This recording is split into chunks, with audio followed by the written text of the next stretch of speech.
Good morning, Chairman John. Thank you very much for the invitation to come to the Seoul International Financial Forum and, more importantly, to be the kickoff speaker for the first panel. It's a great responsibility, and I will try to live up to it. Although we've already heard, I thought, several wonderful speeches that have laid out the ideas that we want to talk about today.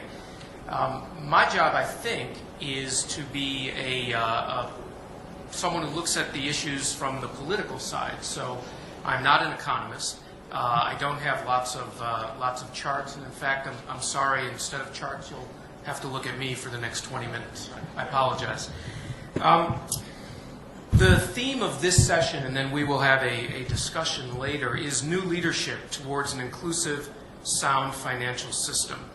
And this is a unique moment in Asia as well as the world in terms of the new leaders that we see who will be carrying out financial policies that will affect not only their own countries, but the world at large.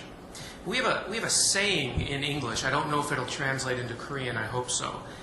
It's called being the skunk at the party, which means I don't want to be the person that brings all the bad news, but I have a lot of bad news to bring you today.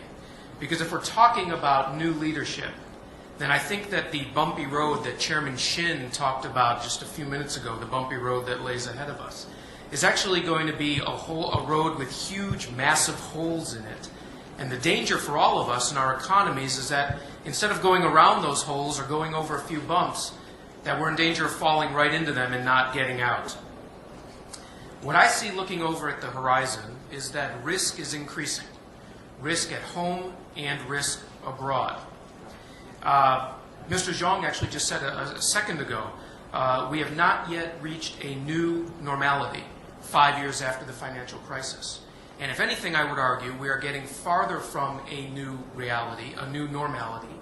And each country is looking to protect its own interests and working against the common interests of a sound financial system. Now, in the few minutes that I have before you today, again, I said I'd like to talk about this primarily from the political side of the ledger, what I see both in Washington, D.C., and then traveling throughout the region, both in Asia and Europe and other countries, and look at some of the leading players and where we might expect them to be going in the coming years. But if you take a look at, and there's lots of different ways we could analyze whether we're moving towards a sound and inclusive financial system. But as I'm making my comments about the next sets of countries, just keep in mind three different indicators. You could choose others, and I'm not even saying that these are necessarily the most important, but I think they're very indicative. Keep in mind monetary policy, keep in mind fiscal policy, and keep in mind the regulatory frameworks that we see emerging in all of the countries that I'm going to talk about. Now first, let me start briefly with the United States. After 5 years of the financial crisis and 2 different United States administrations, I can tell you, coming from Washington, D.C., that the biggest danger I think we face in America is that the government, quite frankly, is out of ideas. As we would call it in the United States, they're out of new bullets to fire when you have a crisis. Instead, the default policy of the United States government, and I would stress that this is one of the most dangerous indicators that I see today, is that it is becoming normal and accepted to do what we call in American football, if you're familiar with that, the Hail Mary pass. That means trying to save a situation and resolve a crisis at the last second. Now, governments can be faced with all sorts of different unexpected crises, such as 2008, though in a lot of cases we should have seen what was about to happen. And we understand that governments have to act as quickly as possible in times of crisis. The problem that I see in the United States is that this attempt at Hail Mary government, trying to save yourself at the last second, is now the accepted way of doing business. There is no long-term planning. There is no agreement between the political parties on how to make America's fiscal or financial picture sound and stable over the coming generation. In fact, you see just the opposite. Whether you're looking at negotiations over the so-called fiscal cliff, over the debt ceiling, over taxes, over the yearly budget, there is always an attempt to make a last-minute solution. And this makes for bad policy. And we can see it in the United States, which has already suffered downgrades of its credit rating by some of the leading credit institutions and will continue to do so. You see it in our fiscal policy, which quite frankly is unsustainable. There has been no serious attempt in the United States to deal with the issue of long-term unfunded liabilities and the entitlement state. In fact, our government continues to kick the can down the road, hoping that at some point growth will return to levels to grow us out of our debt and deficit problems. But I would submit to you that it is simply impossible to think that the United States is going to grow its way out of a $16 trillion debt. It simply is not going to happen. Instead, our taxes are getting higher, our regulatory regime is getting stricter, business is increasingly worried about investing and therefore, like it does in Japan, has massive amounts of liquid assets that it is not using, that it is sitting on the side. And the leadership in the U.S. business community is simply divorced from that in the political community. I would argue that in 5 to 10 years, this situation will become untenable in the United States.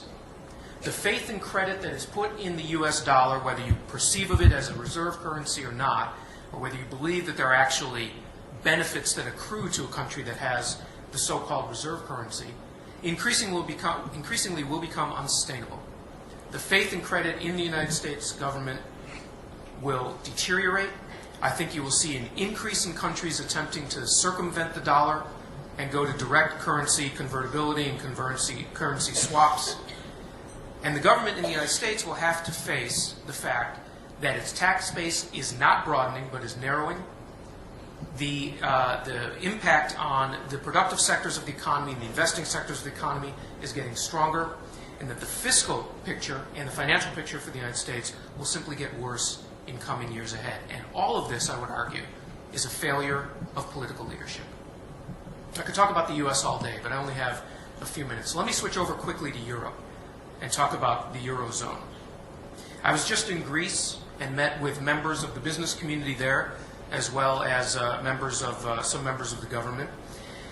Greece, of course, in many ways is the epicenter of the Eurozone crisis, a crisis that continues to spread, and a crisis that every time we think has been mitigated and solved so that the Eurozone and, by extension, the broader European community will be on a sounder financial footing, it pops up once again to remind us that we have a political failure across the continent to handle the most basic issues of fiscal and monetary policy. If you had to ask me, if I was a betting person, would the Euro and the Eurozone be intact in 5 years, the answer is no. I think it simply flies in the face of reality and every experience we've had over the past 5 years since the crisis started to think that the Eurozone members have come to an agreement among themselves as to how to resolve this process. In fact, I would argue that just this week we're seeing the first serious and significant cracks in the agreement over the austerity program that Germany has forced the other Eurozone countries to adopt. Once those cracks appear, and once there is political cover, so to speak, for countries that do not have the types of surpluses that Germany can run, in order to maintain the soundness of their national financial systems, even though they're part of the euro, then you're going to see those cracks only widen. Greece is nowhere near living up to the commitments it made to the Troika, the ECB, the European Central Bank, the IMF, and the European Commission to resolve its fiscal problems. Spain has 27% unemployment, just like Greece does. By the way, that gets to 50% unemployment when you talk about the youth, those under 25. Simply, politically, and socially unsustainable. We saw the Cyprus implosion of just a month ago, and now the contagion is spreading to Slovenia. Unemployment in the Eurozone as a whole is at 12%, and again, somewhere around 30 to 40% for those under 25. Anyone who thinks that Europe has grasped the nettle, has solved the problem of making the difficult choices between austerity and stimulus, between cutting the expenses at home and getting buy-in from national leaders, from business leaders, and from politicians, as well as just ordinary people, you have to go visit Europe. You have to see the despair that I saw when I was visiting Greece and recently visiting other countries in Europe. There is no hope on the part of people in Europe that their governments, nationally or collectively, in the EU or the Eurozone, the members of the Eurozone, will solve this problem. Instead, you see people living for today, refusing to invest, refusing to invest, not only invest their money in banks, for example, but invest in skills, invest in education. What's the point? If you're a 21-year-old person and you're looking at 50% unemployment, why would you do that? Instead, people are trying to work off the books, work in the informal economy, and simply, as I saw repeatedly, spend money today because you have no assurance that tomorrow will bring anything better. Europe, of course, is the world's largest integrated economic region, still has the world's largest integrated economic market, and the ultimate collapse of the Eurozone project and the fact that the contagion of default, which is going to spread continuously to other countries because of the imbalances that they've built up, means that the rest of the world, particularly the United States, will get dragged in, and it will have an effect on the United States' financial situation as well. Let me switch now to talk about Asia for just a few minutes before I wrap up. There's an interesting experiment going on in Japan. I've spent a lot of my time dealing with Japan over the past years. And I think it's not unfair to say that for the first time in 15 to 20 years, it seems as though there's actually a glimmer of a hope that Japan will solve its long-term deflation and economic stagnation. Now, I put a caveat on that. We've seen this story before. We've had numerous attempts. In fact, there have been 15, I think it's 15, might be even more, might be 18, I don't remember right now, 15 stimulus packages that the Japanese government has passed since the 1990s to try to kickstart the economy. Now, most of those have been combined with a tight money policy that now, reversing, is the hallmark of the Abe administration. So Japan is embarking right now on a bold monetary and fiscal policy of expansion. The goal is, as you all know, is to double the base of the monetary supply within 2 years and reach a 2% inflation target. Turn around the deflation that Japan has been dipping into and out of over the past decade and a half. Now, interestingly, if you've actually watched Japan for the past 2 decades or so and watched as it has lost its competitiveness, and people have long ago stopped talking about the Japanese miracle, whatever that was at the time. I actually found it fascinating that the first response to the indication of then-candidate Abe that he would be pursuing this type of loose monetary policy and would be appointing someone to the Bank of Japan who would actually carry it out was nothing short of panic on the part of other exporters throughout Asia. And I would put into that category South Korea. The reality, since the policy was introduced just a week ago or so, or I guess about a month ago or so, is that the yen has depreciated dramatically. The won, of course, during the same period has appreciated by about 10%. But Korean exporters, Chinese exporters, European exporters have all been extraordinarily worried about whether or not this policy on the part of Japan's Bank of Japan would actually work. Now that indicates to me that they have some better understanding of the continued competitiveness of Japan's industrial sector than we give credit to in the United States. There's not a lot of talk about that. There's talk about how the valuation of Japan's major companies have fallen, sometimes as much as two-thirds or three-quarters over the past 10 years. There's discussion about how Japan has lost its innovative edge. You no longer think of companies like Sony as an innovative company. They've long been bypassed. But the moment that Japan announced a monetary expansion that would drive the yen down and therefore make Japanese exports more competitive, you saw an almost rebellion on the part of other exporters in the same exporting categories. And so it indicates to me that there are strengths within the Japanese economy that we either have been overlooking or we need to once again take into account. The problem for Japan, though, is the question whether this policy, successful or not, is sustainable for the long term. I would argue that Prime Minister Abe, and I'm not even going to talk about the political issues that he has to deal with on the foreign end, and we know exactly what happened this weekend between Japan and South Korea and the visit to Yasukuni Shrine. It's a whole different set of issues that will affect Japan's ability to work with its partners. But the problem for Prime Minister Abe is that if he only pursues fiscal expansion and monetary easing, that I think it does not solve the longer-term question of the ability of Japanese companies to compete in what has become a much more globalized market since the time when they were dominant in the 1980s and 1990s. In fact, the OECD just argued to Japan that the greatest threat it faces is dealing with its debt, which, as you know, is going to reach 240% debt to GDP ratio. And the only reason that's been sustainable is because close to 95% or more of that debt is held domestically. But Japan also will face a reckoning at some point over dealing with its debt and dealing with the question of inflation. Should the 2% mark be reached and then even exceeded, is this long-term sustainable or not? Japan still has an extraordinarily skilled labor force.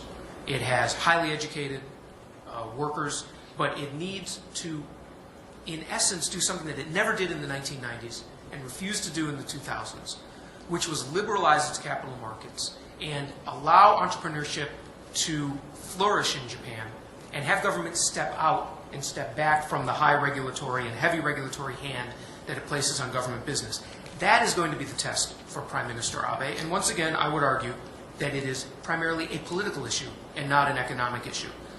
Does he have clear and convincing reform and regulatory reform policies that can work with business in order to spur innovation and spur entrepreneurship?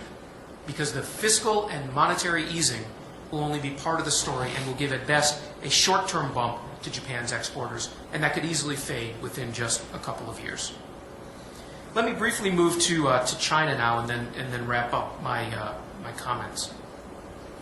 If you come from the United States, you have a very schizophrenic view of China. And it's not schizophrenic on just one or two fronts. It's schizophrenic on about 5 or 6 different fronts.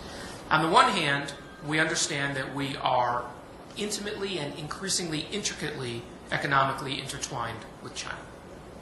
On the other hand, we worry about it as a security threat and a political competitor, not only in Asia, but around the world. On yet another hand, if you had 3 hands, I guess, on yet another hand, we worry about the fact that maybe we've been looking at the wrong thing with China. Maybe we've only been looking at the good news, and we've increasingly ignored the bad news. And there is a huge amount of evidence that bad news in China threatens what we have come to expect in this linear Chinese growth over the past several decades. Now, I would argue that the government of China is doing many smart things that are small and steady. The rebalancing away from investment towards consumption has been proceeding apace in China. For the first time now, investment and basically state-driven and state-led investment has not been the major component of GDP over the last quarter. Instead, we're moving towards a more consumption-oriented society in China, and that's important. But there are tons of problems that don't get as much play, certainly in the United States, and I would argue in Asia as well. Whereas businessmen in China see an unending series of opportunities to benefit from the continued urbanization, growth of the middle class, and opening of the market in China, the reality is that doing business in China is harder than ever before, and for a couple of different reasons. Let me focus primarily on the political side of the financial difficulties. One of the unintended consequences of massive growth in China over the past couple of decades has been the inability of the formal financial system to keep up. The regulatory hand, the preferencing of state-owned enterprises, and in fact the regrowth of the state-owned enterprise sector has meant that private companies and those seeking easier access to credit have had to go into the black market, in essence, the off-book lending. And that it now accounts for something up to maybe 1/3 of all lending in China. It is lightly regulated. It is misunderstood. The risks inherent in it have a great potential to drag down the overall economic picture in China if it is not tackled by the government. Local debt in China is exploding. When you look at the national debt level, the government has done a decent job of keeping it under control. But that hides the local debt. Local indebtedness, overexpansion, overinvestment, and the lack of consumption in the countryside has led to a massive local debt issue that I don't think anyone really has a true accounting of or a full understanding of, but ultimately it will become the responsibility of the central government. China has been far too slow to liberalize its financial system, and for all the talk we have about the yuan now becoming a currency that can be held abroad, about convertibility, for example, the new Australian dollar yuan swap, there is much more that needs to be done to modernize, regularize, and open up China's financial system. The question is whether Xi Jinping, the new leader in China, and his cohorts are going to be risk-averse, or they're going to boldly tackle the problems of an economy that is no longer in the early stages of development. It has reached middle age.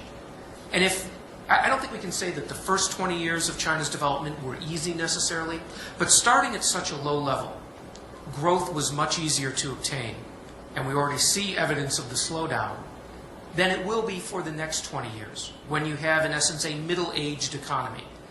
Whether or not you believe in the middle income trap, whether it's real and at what income level it kicks in, there's no question that for China as a whole, the easy era of investment and the easy era of growth is over.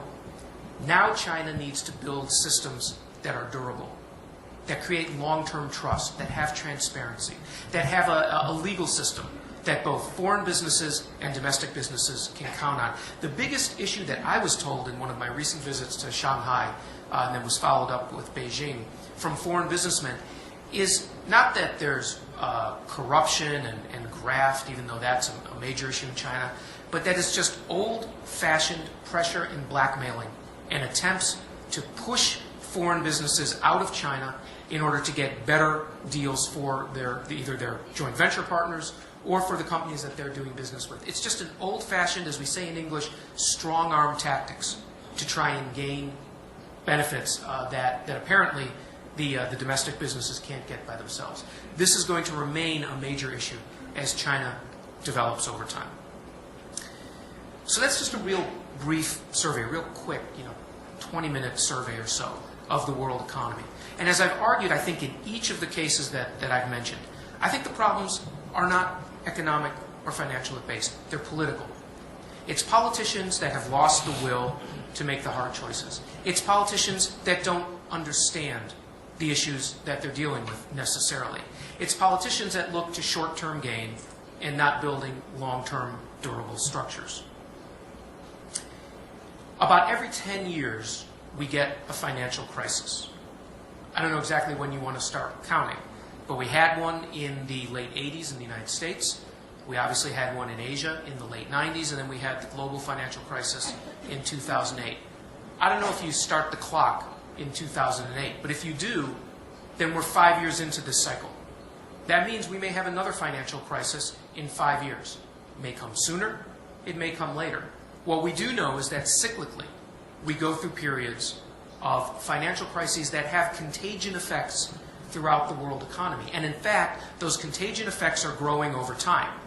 The Asian economies at second tier or smaller Asian economies throughout East Asia and Southeast Asia were more sensitive to changes in leading global economies in 2008 than they were in 1998. Meaning South Korea and Thailand and the Philippines and Indonesia and the like were more affected by the 2008 global crisis in terms of the betas in their equity portfolios and the overall effect on their economies than they were in 1997, 1998. It's a function of globalization and it's growing, which means the next time we have a crisis, the biggest problem will not be the sector in which it starts. The biggest problem will not be what part of the financial system it affects, but rather it will be, have we learned any lessons from 2008? Do we have politicians who have learned the right lessons and who have innovative policy solutions? I would argue we don't. I would argue, in fact, the next time a crisis strikes, we should be far more worried than we were in 2008 because they expended all of their arrows, to use another metaphor in English. They shot all their arrows, and there's really nothing left. You can't do much more quantitative easing. They haven't decided to cut tax rates.